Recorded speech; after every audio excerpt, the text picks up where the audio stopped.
तो अब हम अभी तक क्या देख चुके हैं? अभी तक हम सेंटर ऑफ मास कैलकुलेट कर चुके हैं डिफरेंट बॉडीज का, चाहे वो पार्टिकल सिस्टम हो, चाहे वो बॉडी सिस्टम हो, चाहे यूनिफॉर्म हो, चाहे नॉन यूनिफॉर्म हो। बहुत सी बॉडीज का हम सेंटर ऑफ मास कैलकुलेट कर चुके हैं और वो वैल्यूज हमें याद रखनी है। ठीक है, अब हम क्या करने जा रहे हैं? नेक्स्ट टॉपिक पढ़ने जा रहे हैं जिसका नाम है displacement of centre of mass due to the displacement of constituent particles.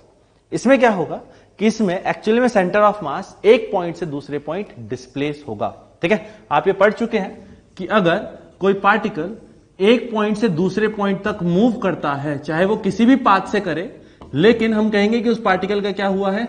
Displacement. और वो डिस्प्लेसमेंट आप काइनेमेटिक्स में पढ़ चुके हैं, final position minus initial position.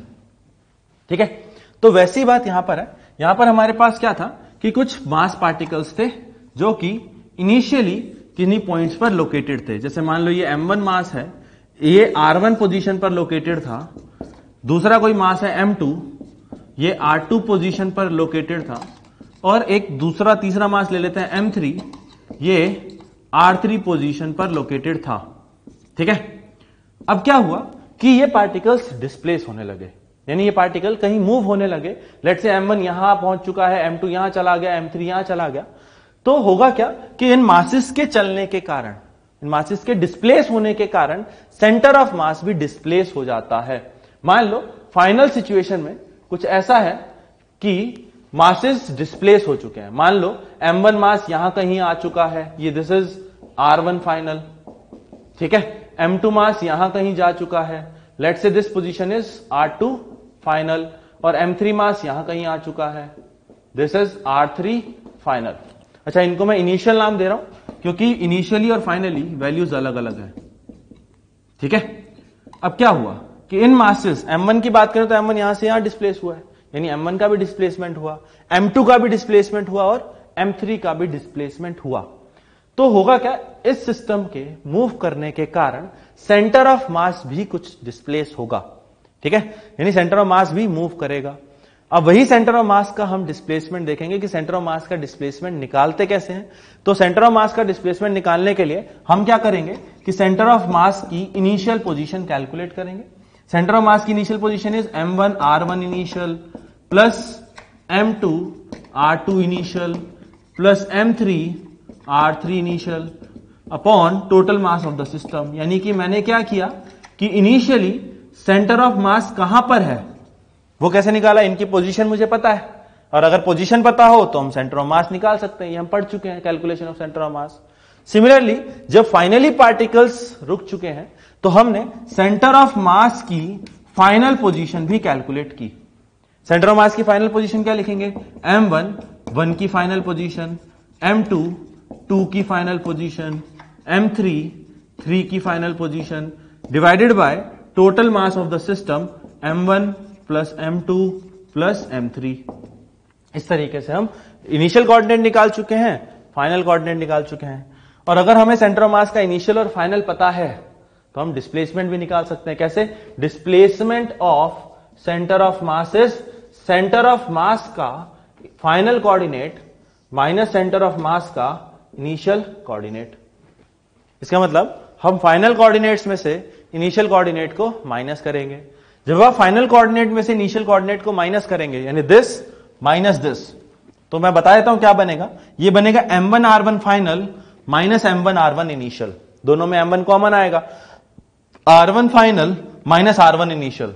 r1 final minus r1 initial is the displacement of 1। Similarly r2 की final position minus r2 की initial position, final minus initial is displacement, लेकिन वो डिस्प्लेसमेंट कितना आएगा? m2 का। तो फाइनली सेंटर ऑफ मास का displacement निकल के आता है m1 into delta r1 plus m2 into delta r2 plus m3 delta r3 and so on divided by total mass of the system. अगर हम इस फॉर्मूले को ध्यान से देखें तो यह फॉर्मूला पोजीशन यानी कि पोजीशन वेक्टर कैलकुलेट करने जैसा ही है। अगर हमें सेंटर ऑफ मास की पोजीशन चाहिए होती है तो हम यहां पर बॉडीज का पोजीशन वेक्टर लिखते हैं। अगर हमें एक्स कोऑर्डिनेट चाहिए था तो हम यहां पर एक्स कोऑर्डिनेट लिखते हैं। तो याद रखने के लिए आसान है कि अगर आपको डिस्प्लेसमेंट चाहिए तो यहां पर भी आपको डिस्प्लेसमेंट लेना पड़ेगा। मतलब अगर हमें सेंटर ऑफ मास की डिस्प्लेसमेंट चाहिए तो यहां पर हमें तीनों पार्टिकल्स का डिस्प्लेसमेंट या जितने पार्टिकल्स होंगे उन सब का डिस्प्लेसमेंट लेना पड़ेगा। ठीक है, अगर मान लीजिए कि कोई पार्टिकल डिस्प्लेस नहीं हुआ, यानी कि मान लीजिए m1 यहीं था और यहीं पर रहा, तो हम उसके डिस्प्लेसमेंट में क्या ले लेंगे? 0। लेकिन डिनोमिनेटर में m1 मास अभी भी इंक्लूड करेंगे। ठीक है, तो ध्यान रखिएगा, अगर आपको पोजीशन चाहिए तो पोजीशन, अगर आपको डिस्प्लेसमेंट चाहिए तो इनका भी डिस्प्लेसमेंट हमें कंसीडर करना पड़ेगा। ठीक है, तो इस फॉर्मूले को नोट कर लीजिए, ये this is the formula to calculate the displacement of centre of mass. Note कर लीजिए इन द गिवन सिचुएशन। अब हम एक क्वेश्चन करते हैं displacement of centre of mass पर बेस्ड। ठीक है, तो हमें क्वेश्चन में क्या गिवन है? इन द गिवन सिचुएशन, हमें एक सिचुएशन दी हुई है जिसमें 4 पार्टिकल्स हैं जिनका मासेस हमें सेम दिया हुआ है और जिनके कोऑर्डिनेट्स भी दिए हुए हैं, ओरिजिन से a डिस्टेंस पर, ओरिजिन से a, ओरिजिन से a एंड ओरिजिन से a, चारों a डिस्टेंस पर रखे हुए हैं। अब हमने क्या किया? Particle of mass m kept on the positive x axis, जो m मास पॉजिटिव एक्स एक्सिस पर रखा हुआ था, is displaced towards right by distance a। तो अब हमने क्या किया? इस m मास को हमने राइट में डिस्प्लेस किया और राइट में डिस्प्लेस करने के बाद हमने उसे कितना डिस्प्लेस किया? राइट में हमने उसे a डिस्टेंस डिस्प्लेस किया।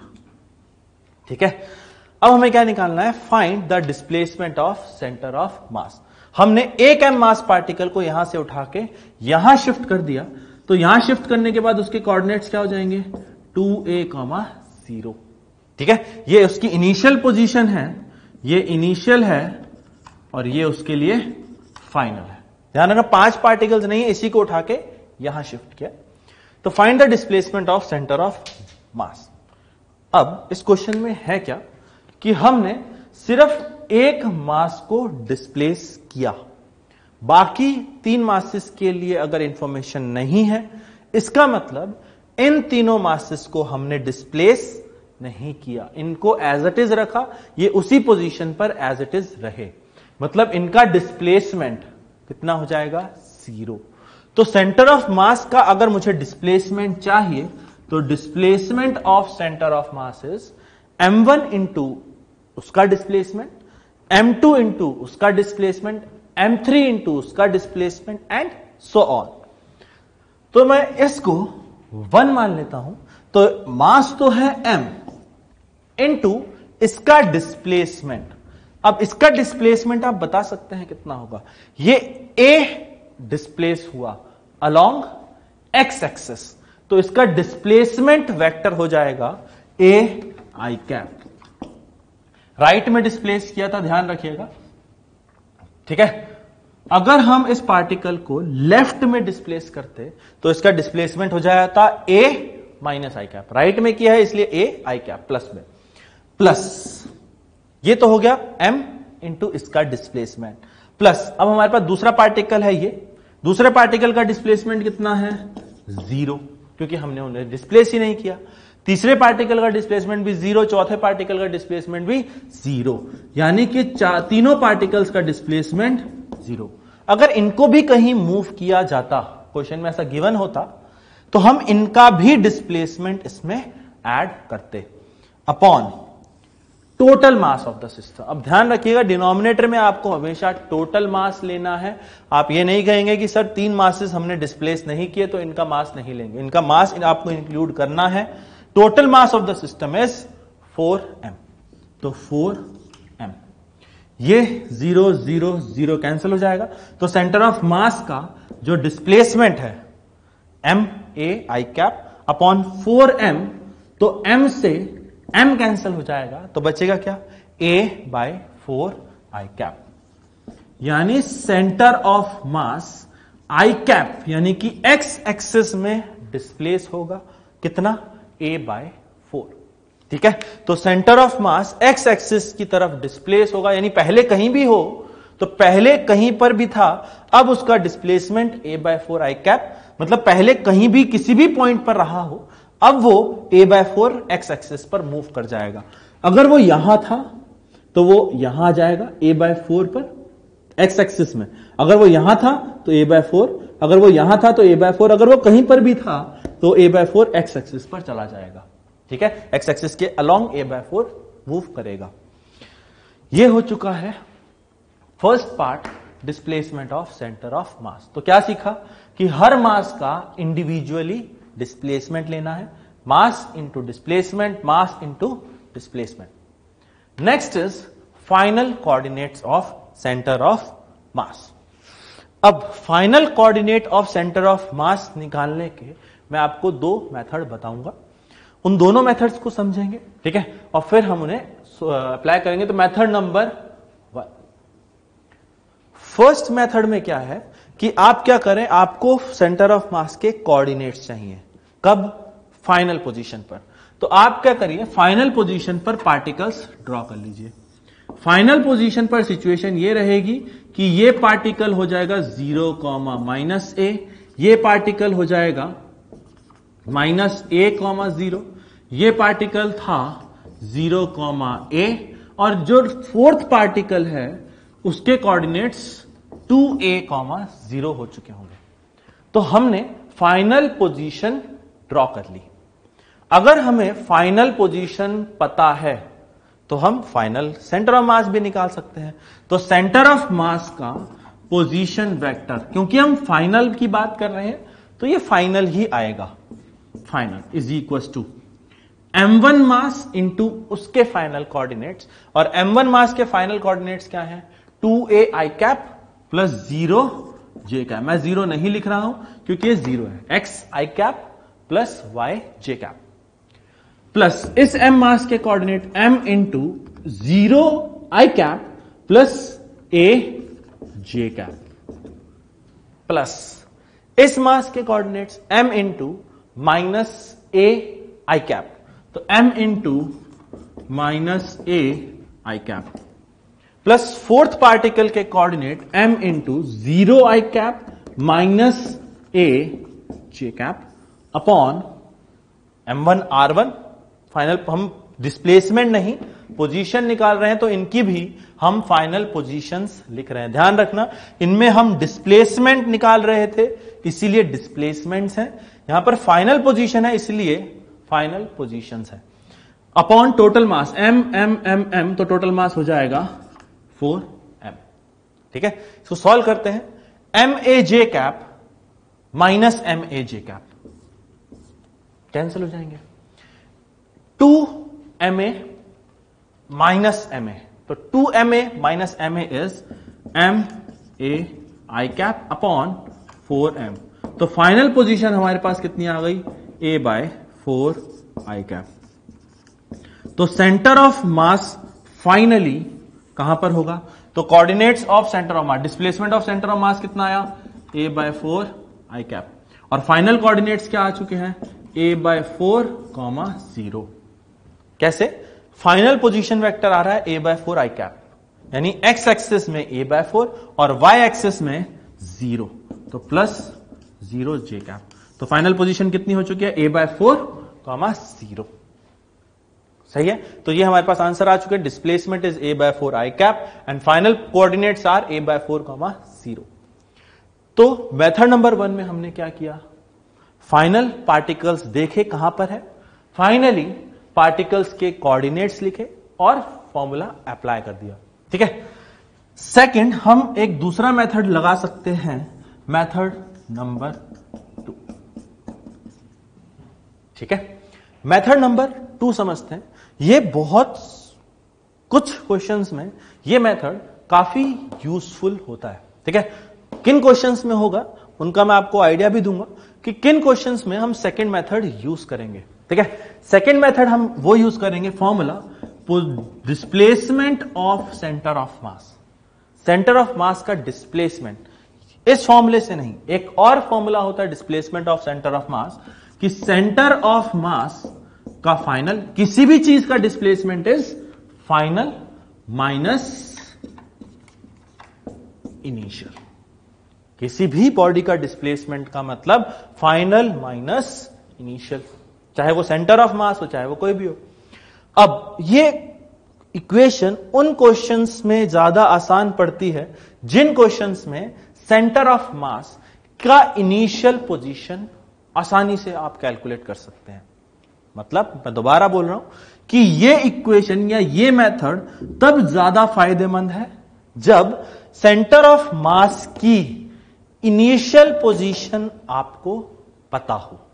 ठीक है, कि इनिशियली जो गिवन सिचुएशन थी उसका सेंटर ऑफ मास अगर आपको पहले से पता हो, आसान हो, तभी ये इक्वेशन फायदेमंद रहती है। ठीक है, वरना फर्स्ट मेथड तो एप्लीकेबल है ही। ये मेथड यूजफुल तब है, लग तो ये भी जाएगा लेकिन यूजफुल की बात कर रहा हूं, तो यूजफुल या ज्यादा फायदेमंद तब है जब सेंटर ऑफ मास की इनिशियल पोजीशन मुझे पता हो।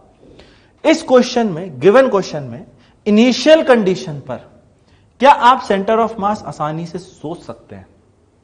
आसानी से कैसे? कि अगर मैं बात कहूं इन दोनों मास की, तो इन दोनों का सेंटर ऑफ मास, क्योंकि ये भी ए है ये भी ए है, मास सेम है, तो सेंटर ऑफ मास कहां आएगा? बीच में। ये एम, तो इन दोनों का भी सेंटर ऑफ मास, ये दोनों 2m सेंटर पर, ये दोनों 2m भी सेंटर पर। तो जब चारों मासेस सेंटर पर आ गए तो सेंटर ऑफ मास के कोऑर्डिनेट्स क्या हो चुके होंगे? 0,0। सोच भी सकते हैं जितना मास ऊपर है उतना मास नीचे है, यानी सेंटर ऑफ मास बीच में। जितना मास राइट में है उतना मास लेफ्ट में है, यानी सेंटर ऑफ मास बीच में। तो इस क्वेश्चन में हमें सेंटर ऑफ मास की इनिशियल पोजीशन पता थी, आसान थी निकालना, सोचना हमारे लिए आसान था। सेंटर ऑफ मास का डिस्प्लेसमेंट मैं ऑलरेडी ए पार्ट में निकाल चुका हूं, तो इन दोनों का यूज करके हम सेंटर ऑफ मास के फाइनल कोऑर्डिनेट्स निकाल सकते थे। समझ में आया कि ये equation displacement is equal to final minus initial का फायदेमंद है जब इनिशियल पता हो और डिस्प्लेसमेंट पता हो। ठीक है, डिस्प्लेसमेंट हम पहले ही कैलकुलेट कर चुके हैं, इनिशियल हमें क्वेश्चन में पता थी। ठीक है, हमने आसानी से देख ली। तो बस अब कुछ नहीं, इसमें वैल्यूज रखनी है। फाइनल कोऑर्डिनेट अगर चाहिए तो final coordinate of centre of mass, final is equal to, इसको इस साइड लाएंगे तो ये बन जाएगा डिस्प्लेसमेंट प्लस इनिशियल।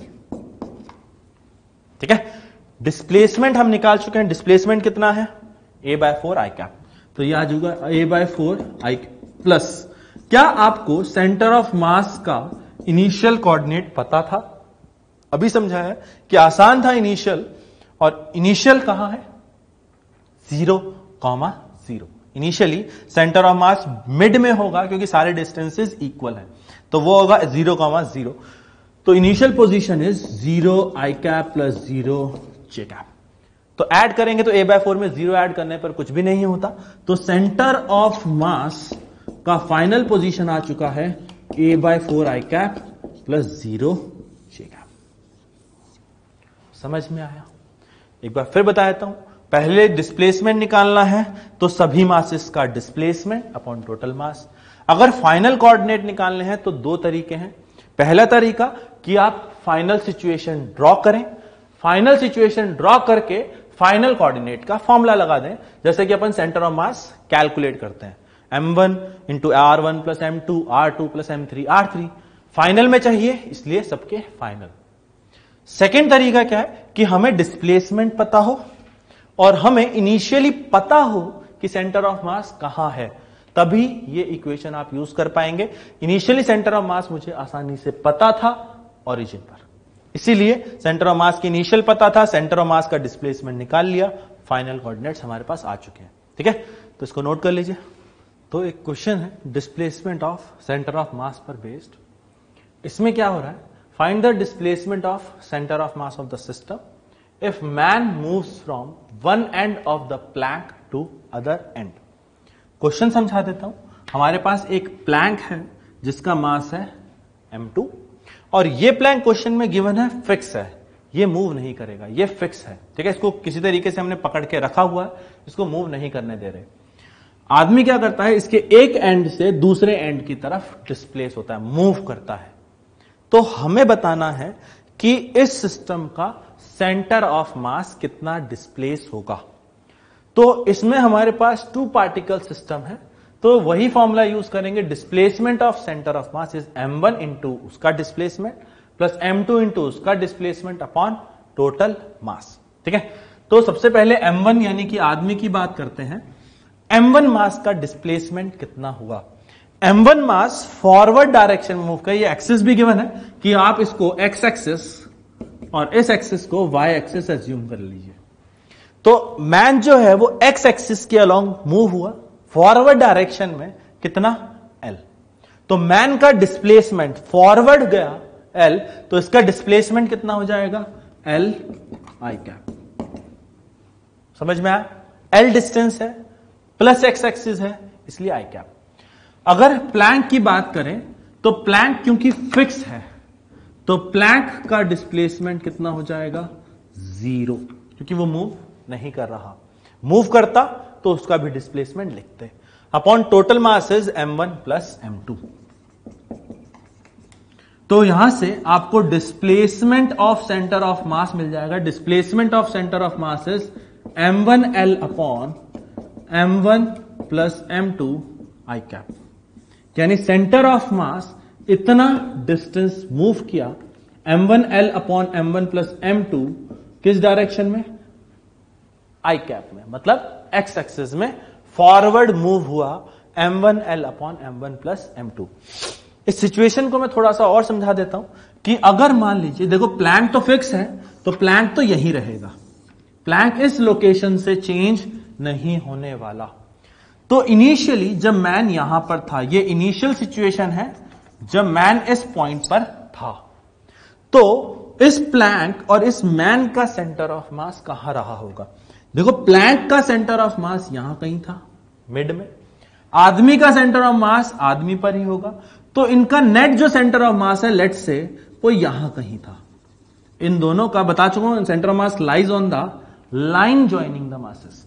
तो सेंटर ऑफ मास इनिशियली यहां था। अब क्या हुआ कि प्लैंक तो इसी लोकेशन पर ही है, प्लैंक की लोकेशन आप चेंज नहीं करेंगे। मैन फॉरवर्ड यानी कि यहां पहुंच चुका है। अब सेंटर ऑफ मास कहां होगा? प्लैंक का सेंटर अभी भी यहीं, मास यहीं, मैन का मास अब आगे आ चुका होगा, तो अब इनका जो नेट सेंटर ऑफ मास है वो यहां कहीं होगा। ये सिर्फ एक डायग्रामेटिकल रिप्रेजेंटेशन है, ऐसा जरूरी नहीं है कि सेंटर ऑफ मास यहां हो, सेंटर ऑफ मास यहां भी हो सकता है ना, डिपेंडिंग ऑन द कंडीशन। में थोड़ा सा समझाने के लिए पॉइंट ऑफ व्यू से, तो सेंटर ऑफ मास इनिशियली पहले लेफ्ट साइड था, अब सेंटर ऑफ मास कहां पहुंच चुका है? Right side. तो डिस्प्लेसमेंट का मतलब है this distance. This distance is the displacement of centre of मास। यानी सेंटर ऑफ मास फॉरवर्ड में शिफ्ट हुआ m1l upon m1 plus m2, कि अगर प्लैंक मूव नहीं करे तो सेंटर ऑफ मास फॉरवर्ड में मूव होता है कितना? Delta RCM is m1l upon m1 plus m2। इस डाटा को याद रखिएगा, ठीक है। तो मैन मूव करने से सेंटर ऑफ मास डिस्प्लेस हुआ m1l upon m1 plus m2, ठीक है।